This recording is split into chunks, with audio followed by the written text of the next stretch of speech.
This tutorial guides you through configuring formula columns within same table to customize your project data calculations.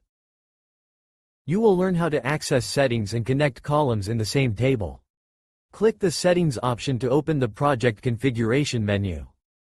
Click Capture Profiles to manage your data capture configurations within the project.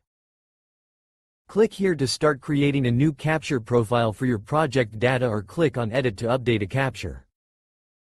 Click Formula column to add a new calculated field to your capture profile. Navigate to the Formula Input field of the newly created column and type the name of the column you want to import into the current column.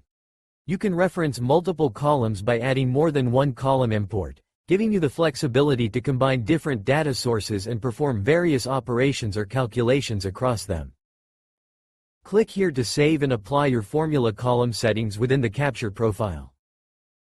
You have successfully configured a formula column in Odidor projects to customize data calculations. This setup enables more precise project data management and reporting. Consider exploring additional formula options to further tailor your project insights.